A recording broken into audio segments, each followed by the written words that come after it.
গাঠি মাঠিলেও কই যাইতাছি, নিশ্চয়ই কই না কই যাইতেই আছি। আর জানিনি আঙ্গ কিন্তু চলনের মানুষ লাগে না, আমরা নিজেরে পুরো ফ্যামিলি যে এনে যে একটা চলনের মতন, মানে আমরা অনেকজন বলতে কি মানে আমরা আমার বোনেরই একটা পুরা ফ্যামিলি অনেক বড়, মাশাল্লাহ আমারও একটা ফ্যামিলি মাশাল্লাহ অনেক বড়। দোয়া করেন মাশাল্লাহ লেখেন কমেন্টে এরকম ফ্যামিলি কয়জনের হয়। তে দেখতেই পারতাছেন সরাসরি কতজন আইসা পড়ছে। এখানে কি করুম, এখানে আজকে পিকনিক করুম। আর পিকনিক করতে করতে কি কি লাগে এটা তো জানিনি, তা আমাদের কিন্তু মন কিছুই লাগে না। দেখতে পারতাছেন গরুর মুখে মাস্ক, এই মাস্ক কিন্তু আগে গরুই পিনতো, আসলে অনেক পিনতে মানুষের গরুর রোগ মানুষের হয়ে গেছে। মানুষের তো ইমান ঠিক নেই কারণে, বুঝছেন না, মুখে মুখে মাস্ক। তা আসসালামু আলাইকুম, যে যেখানে আছেন আশা করি ভালো আছেন। ইনশাল্লাহ আপনাদের দোয়া আমিও ভালো আছি। আর আসি দেখে মনে করেন 9 মাস 6 মাস মাঝে মধ্যেই আপনাদের মাসে চলে আসি। মনে করেন মাঝে মধ্যে কই দুধ বলক মূলক করুমি না, একটা জিদ লাগে অনেক। কি এর লেগে জিদ লাগে জানেন? আপনারা তো মনে করেন একটা ব্লগ করতে মনে কষ্ট নেই কোনো, ক্যামেরা ধরলো ভিডিও হয়ে গেল না, বুঝছেন, ভিডিও করতেও কিন্তু অনেক কষ্ট। আর টাকা কামান মানে পরিশ্রম, আল্লাহ সে যেভাবেই কামাক, টাকা কামানি কিন্তু পরিশ্রম বললে হয় না। এই কারণে কিন্তু আমি নিম্নত 6 মাস বাদে এই ভিডিওটা করতেছি। 6 মাস হবো না, আরও বেশি, 6-7 মাস বাদে আমি কিন্তু কোনো ঈদের রোজার কিচ্ছু কোনো ভিডিও ছাড়ি নেই। এটার লেগেই দেখা যায় মনে শান্তি লাগে না, আবার কিছু হইতেই পারি না, মাইসে দিয়ে সাথে ভাইরাল হয়ে জায়গা। আর আমি 3টা বছর ধরে এটার পিছিয়ে খাটতাছি, ভাইরাল মতো দূরের কথা। এই কারণে জিদ লাগে। আবার কই না, কষ্টের ফল একদিন হলেও সফল হয় ইনশাল্লাহ। যদি আল্লাহ যদি আপনার উপরে কোনো কাজ কামে যদি সন্তুষ্ট থাকে তো ইনশাল্লাহ একদিন হইলে হইতে পারুম। তো দেখবেন এই কারণে আবার কই না, থাক বাদ দে, জিদ কার লগে করুম, সময় আমার আপনা, জিদ করে লাভ আছে। তো মনে করেন দেখতে দেখতে আপনাদের মাঝে নিয়ে আসলাম। এটা কিন্তু শ্বশুরও ক্ষেত, শীতকালের, এটি কিন্তু আজকাল ভিডিও না, তাহলে বুঝতেই পারতেছেন। এখানে মনে করেন কলের বাগান করছে, বাগান না কলির ক্ষেত করছে, কলি শাকের। আর এই ক্ষেত কিন্তু আমরা এমন এক পাবলিক, বুঝছেন, কোনো কিছু যদি মাংনা পাই তা মনে করেন ভাই বোন পোলা পাইন ঘেতা গোষ্ঠী আশেপাশে যা আছে সব লইয়া পড়ুন। তা আমরা পাইছি সুযোগ, আমরা কিন্তু চুরি করে খাইতেছি না আসলে। এটা কিন্তু ওই যে ওর বাপে যে কাজ করে জমিদার গো, এই জমিদার গো ক্ষেত কিন্তু বর্গা দিছে, যে যেটা বুনতে পারে। আঙ্গই কইছিল যে আপনারা যদি চাচা আপনি যদি কোনো ক্ষেত করেন তা আঙ্গ বাড়ির থেকে ক্ষেত মেলা দূরে, আর আমরা তো কোনো দিন কোনো ফসল করিও নাই যে আমরা পারুম। যদি আগে পিছিয়ে কোনো ফসল করতাম তাহলে দেখা যায় একটা আইডিয়া থাকতো। তো ওই যে বুনছে কইছে আচ্ছা, ওর বাপে কইছে তে আঙ্গর আবার আমার আবার কলি শাকের অনেক কৃষক, তো কইছে কলি শাক যতদিন থাকবে এতদিনই আমো। তো কলি শাক কিন্তু আজকা না, আরও 3-4 দিন আমি নিয়ে খাইছি। তা আজকা যেমন পুরো হদানা গোষ্ঠী লইয়া পড়ছি, কইছি খেতে খামো, খেতে আগুম, খেতে থেকে আবার লইয়া যাম। তো মনে করেন আজকে খেত মেত কামড়াইয়া খাইলাম। আর খেতে বৈশা কিন্তু শাক সবজি কিন্তু এমনি অনেক মজা লাগে। তা আজকে কিন্তু কোনো গোস মাছ খামো না, যেটা সত্যি কথা। আজকে হইলো কি রান্না করি ক্ষেতের থেকে, যাই রান্না করুম 3-4 আইটেম যাই রান্না করুম সব কিন্তু ক্ষেতের থেকে। তা দেখেন পোলা পাইন ঘুরনের কথা যদি কয় যতই পরিশ্রম হোক, ওই পরিশ্রম কিন্তু অগদারি পরিশ্রম মনে হয় না। অহন যদি বাসার থেকে কইতাম তাহলে দেখতাম ওই দেন মাংনা খাওয়ানোর লেগে দেন একটা চুলা মুলা, হ্যাঁ পুরা প্রস্তুত, খালি শুনছে মায় পোলায় যে মাংনা খাইব, পোলা হেন্দা ইট টানতাছে, মা হেন্দা চুলা। আরে বাবা এগো যদি খালে কোন যায় যে যাইবেন নি আর খাইবেন নি তাইলে হইছে মতো মাংনা, বুঝছেন না। এরা খাইব নিব আবার যেহেনে থাকবো হেনে আজ্ঞা মিজ্ঞা ছড়াই আইব, এরা পুরা সমাজটা নষ্ট করে গেলে।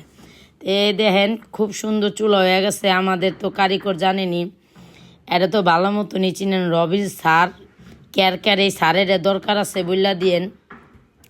তো এখানে সব খেতা বালিশ লইয়া কুটাকাটি দেখতে পারতেছেন, এই সিমগুলা ক্ষেতের। আমি কিন্তু আজকে সিম ভর্তা করুম, কলি শাক যাই রান্না করুম সব ক্ষেতের রান্না করুম, যেটা বাস্তব কথা। তো খেতেও তার তেল মেল নাই। তো ওইখানে দেখেন একেরে বইয়া পড়ছে পরের বাপের শাক, আল্লাহ রে পাইছে। আর হেনে হ্যাগো চুলা আঙ্গানের প্রস্তুতি দিছিল, আর কি চুলা হের আবার এটি ভালো পারে, বুঝছেন না। তো ওইখানে আবার আমার ছেলে গুড্ডি উড়াইতেছে। ওই দেখেন মানে খোঁজ নিয়ে নিই। তো বাঙালির যে বুদ্ধি আল্লাহর রহমতে, বুঝছেন না। তো এখানে মনে করেন আমি কাঁচামরিচ দিয়ে রসুন দিয়ে সিমগুলো সিদ্ধ দিলাম, সিম ভর্তা বানাবো। আজকে কোনো মাছ গোশ চলবো না, কোনো মাছ গোশ কোনো মজা লাগে না খেত পাহাড়ে, ভর্তা বাত্তি মজা। তো মনে করেন ভাবিরে লাঠিটা প্রস্তুত করে দিলাম পুরা লাড়নের লেগা।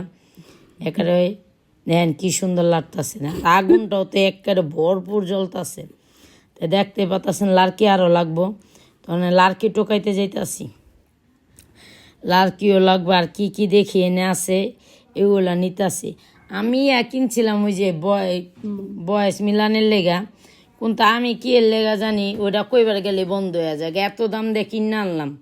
যে দেখেন তো আপনাকে দ্বারা কোনো ভালো থাকলে বললেন কমেন্ট, আমি আনুম। আরে কইলে। আর এখানে দেখতে আছেন চাচাই কি করতেছে জানেন, আলু খেতে দিতেছে কি কয় সার দিতেছে, সার গোড়ায় গোড়ায় চিনি রোয়ার মতন মোটা মোটা। আমি আজকে দেখলাম দিদা। আর এখানে দেখেন মাশাল্লাহ মাশাল্লাহ কি সুন্দর সেই দেখতেই পারতেছেন। এই ছের কিন্তু শাক অনেক মজা, চিনেন। আমরা কিন্তু এই শাকটারে কি কই জানেন, এক শাকটারে কইল বলকুলি শাক, না বলকুলি শাক না, এটারে কইয়া মোটর শাক, মোটর শাক। আর এই শাকটা কিন্তু সপ্তাহে করতে পারেন, এই শাকটা শুধু আগলিটাই খায়। তো এখানে আবার আমি কলি শাকের মাথা নিতেছি। আমার কিন্তু যতদিন কলি শাক থাকবে এতদিনই খাওয়া আমার অনেক পছন্দের শাক। খায়া কিন্তু হজম করতে পারি না, খাই এই লগে লগে ডাইলা দিতে হয়, তারপর আমি খাই। কি লেগে আমার অনেক পছন্দ। তো এখানে দেখেন আমি কলি শাক সেই এগুলো তেলে ভাজা দিয়ে নিতেছি, আমি ভর্তা বানাবো এটির। এ কারণে এই যে দেখছেন খুব সুন্দর সেই কলি শাক আর মনে করেন সিম, এটি সব ভাবি মনে করেন সিদ্ধ করলাম। আর আমি বাটনের প্রস্তুতি নিলাম, আমার কল আবার খাটা খাটা হাত দিয়া বাটা অনেক সুন্দর হয়। দেখেন কেমনি একেবারে বাইটটা নিলাম। আমি খাইতে পারলে করতেও পারি, যেটা বাস্তব কথা। তো এই দেখেন উনি আবার মনে করেন ভাবি শাক বহনের লেগা শুকনা মরিচগুলো খুব তেলে সুন্দর করে সাইডা দিলে দেখেন ভর্তা অনেকটি হয়েছে, কিন্তু অনেকটি হইলে কী হইব, খাইতে বইবেন ভাগে পাইবেন না। আর এইসব জায়গায় যে পেলে ভাত খায় একটু, হ্যাঁ ভাত খায় এক প্লেট, কে মজা লাগে। দেখেন কি সুন্দর লাগতে আছে, তার শাকগুলো একবারে সবুজ, দিতে দিতে একবারে উন্না গেছে। কে এখানে তো কোনো সার নেই, বুঝে না, পুরো টাটকা, আবার আগলি ডিনিছে এই কারণে। আর অবশ্যই দেখবেন ভর্তা বানাইলে পাটায় ভাত না খেলে চলেই না। আর পাটার ভাত কিন্তু মেল্লা মজায়, যে আমি মাখছি এক এক করে সব তৈরি করতেছি। বিশ্বাস করেন আমার নিজের বয়স মিলাইতে যে আমার নিজের আবারও লোল পড়ে যেতেছে গা, যে আহারে খাইতে যদি পারতাম। তাই আপনার ভাইও কইতেছে আমার একটু খাওয়াই দাও। তা আপনার ভাই আবার ভিডিও কলে কথা কইতেছে, আর শালির লগে দেখাইতেছে, দেখ দেখ কি মজার মজার খাবার। দেখেন কি সুন্দর সুন্দর খাবারের আইটেম করলাম, ভর্তা বানাইছি, শাক রাঁধছি। দেখেন এখানে আবার শুটকির ভর্তা, আর এই যে চেপা শুটকি এখানে কিন্তু টালছি খুব সুন্দর করে চেপা শুটকির ভর্তা। আবার ডিমও রান্না করছি, রান্না করিনে অনেক কিছু। ডিমটা রান্না করছি এই জন্যই, পোলাপাইনে তো এত ঝাল টাল খাইতে পারবো না। আর এনে মনে করেন আল্লাহ রস্তের খানা খাইতে বইয়া পড়ছে, দেখতেই পারতেছেন একেরে মনে করেন। আমি তো জোর দিয়ে হেইও কইয়া বাড়তাছি, আর ওরা খাইতেছে। আল্লাহ এত মজা হয়েছে বিশ্বাস করেন, না খাইলে বুঝতেই পারবেন না। আর শুটকি অনেকগুলা দিছি, মরিচের থেকে শুটকি বেশি। আর আমার এমন ভর্তা যদি ঝাল না হয়, নাক মুখ দিয়ে যদি পানি না বাইরে, আমি কিন্তু হে ভর্তা খায় স্বাদ পাই না। তো দেন খাইয়া একটার অবস্থা হয়েছে কি, দেন হ্যাঁ তো মনে করেন ওই যে ফান খায় নাই তো লাগে আস্তর মারছে মুখে, বুঝছেন, জর্দা রং দিয়া। আর এনে আমার ভাবি হুয়াইতেছে আর খাইতেছে, তাও কয় না যে কম দেন, মানে খাইতে পারবো আর না পারুক। আন্ডা খাইয়া হইয়া যাবে সব ঠান্ডা। এই ক্ষেতটাতে কিন্তু আমরা বেশিরভাগই আসি, যেটা বাস্তব কথা।